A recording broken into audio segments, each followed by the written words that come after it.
मेरे लिए सौभाग्य की बात है। दुनिया में बहुत कम लोग हैं जिनके सीवी में दो देशों की सेंट्रल बैंकिंग लीडरशिप लिखी हो। हमारी पहली बैठक से ही हमारे संबंधों में एक नई ऊर्जा, परस्पर विश्वास और सकारात्मकता आई है। सहयोग के हर क्षेत्र में बढ़ते मोमेंटम का श्रेय मैं अपने मित्र प्रधानमंत्री कार्नी को देता हूं। फ्रेंड्स, भारत और कनाडा लोकतांत्रिक मूल्यों में अटूट विश्वास रखते हैं। हम डायवर्सिटी को सेलिब्रेट करते हैं। मानवता की भलाई हमारा साझा विजन है। यही विजन हमें हर क्षेत्र में आगे बढ़ने की प्रेरणा देता है। आज हमने इस विजन को नेक्स्ट लेवल पार्टनरशिप में ट्रांसफॉर्म करने पर चर्चा की। हमारा लक्ष्य है कि 2030 तक हमारा व्यापार $50 बिलियन तक पहुंचे। आर्थिक सहयोग का पूरा पोटेंशियल अनलॉक करना यह हमारी प्राथमिकता है। इसलिए हमने कॉम्प्रिहेंसिव इकोनॉमिक पार्टनरशिप एग्रीमेंट को जल्द ही फाइनलाइज करने का निर्णय लिया है।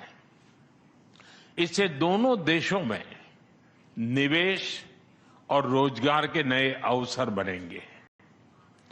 कनाडा के पेंशन फंड्स ने भारत में $100 बिलियन का निवेश किया है। यह भारत की ग्रोथ स्टोरी में उनके गहरे विश्वास का प्रतीक है। आज हमें दोनों देशों के बिजनेस लीडर से भी मिलेंगे। उनके सुझाव हमारी आर्थिक साझेदारी का रोड मैप तय करेंगे। फ्रेंड्स, टेक्नोलॉजी और इनोवेशन में हम नेचुरल पार्टनर हैं। With Canada and India innovation partnership we will turn ideas into global solutions. पिछले महीने भारत में हुई एआई इम्पैक्ट समिट की सफलता में कनाडा के बहुमूल्य योगदान के लिए मैं प्रधानमंत्री कार्नी का आभार व्यक्त करता हूं। हम एआई के साथ साथ क्वांटम, सुपर कंप्यूटिंग और सेमीकंडक्टर्स में सहयोग बढ़ाएंगे। क्रिटिकल मिनरल्स पर आज हुआ एमओयू रिजिलियंट सप्लाई चेन्स को मजबूती देगा। स्पेस सेक्टर में हम दोनों देशों के स्टार्टअप्स और इंडस्ट्रीज को जोड़ेंगे। फ्रेंड्स, प्रधानमंत्री कार्नी के लिए एनवायरमेंट कोई अलग एजेंडा नहीं, बल्कि इकोनॉमिक स्टेबिलिटी का हिस्सा रहा है।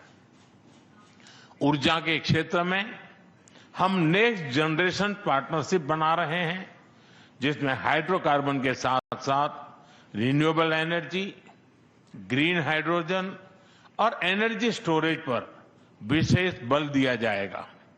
हमें खुशी है कि कनाडा ने इंटरनेशनल सोलर अलायंस और ग्लोबल बायोफ्यूल अलायंस से जुड़ने का निर्णय लिया है। हमारे साझा प्रयासों को आगे बढ़ाने के लिए हम इस वर्ष India Canada renewable energy and storage summit आयोजित करेंगे। सिविल न्यूक्लियर एनर्जी में हमने लॉन्ग टर्म यूरेनियम सप्लाई की लैंडमार्क डील की है। हम स्मॉल मॉड्यूलर रिएक्टर्स और एडवांस रिएक्टर्स पर भी मिलकर काम करेंगे। कृषि में वैल्यू एडिशन, एग्री टेक्नोलॉजी और खाद्य सुरक्षा हमारी साझा प्राथमिकताएं हैं। इस दिशा में भारत में India Canada pulse protein centre of excellence स्थापित किया जाएगा। फ्रेंड्स, रक्षा और सुरक्षा के क्षेत्र में बढ़ता सहयोग हमारे गहरे आपसी विश्वास और संबंधों की मैच्योरिटी का प्रतीक है।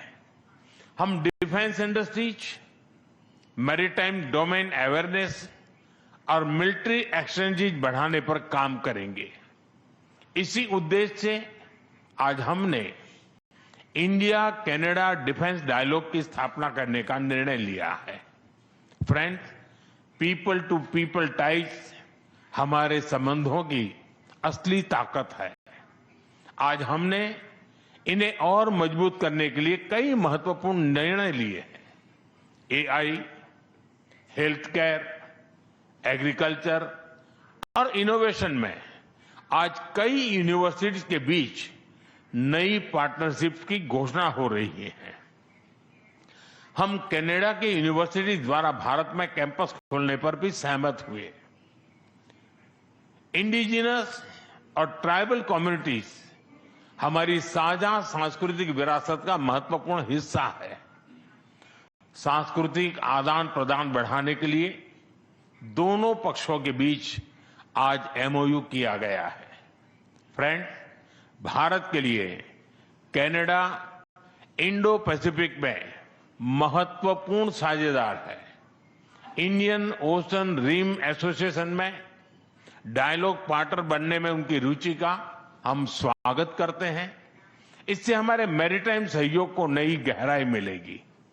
हम सहमत हैं कि टेररिज्म, एक्सट्रीमिज्म और रेडिकलाइजेशन दोनों देशों के लिए ही नहीं, पूरी मानवता के लिए साझा और गंभीर चुनौतियां हैं। इनके विरुद्ध हमारा करीबी सहयोग वैश्विक शांति और स्थिरता के लिए अत्यंत महत्वपूर्ण है। विश्व में चल रहे अनेक तनावों को लेकर भारत की सोच स्पष्ट ही है। हमने सदैव शांति और स्थिरता बनाए रखने का आह्वान किया है और जब दो लोकतंत्र साथ खड़े होते हैं तो शांति की आवाज और भी सशक्त हो जाती है। पश्चिम एशिया की वर्तमान स्थिति हमारे लिए गहरी चिंता का विषय है। भारत डायलॉग और डिप्लोमेसी के माध्यम से सभी विवादों का समाधान का समर्थन करता है। इस क्षेत्र में मौजूद सभी भारतीय नागरिकों की सुरक्षा के लिए हम सभी देशों के साथ मिलकर काम करते रहेंगे। एक्सेलेंसी, आपकी यात्रा से हमारे सहयोग के हर क्षेत्र को एक नई ताकत मिली है। भारत के प्रति आपकी गहरी प्रतिबद्धता और दूरदर्शिता के लिए मैं एक बार फिर आपका हार्दिक अभिनंदन करता हूं। बहुत बहुत धन्यवाद।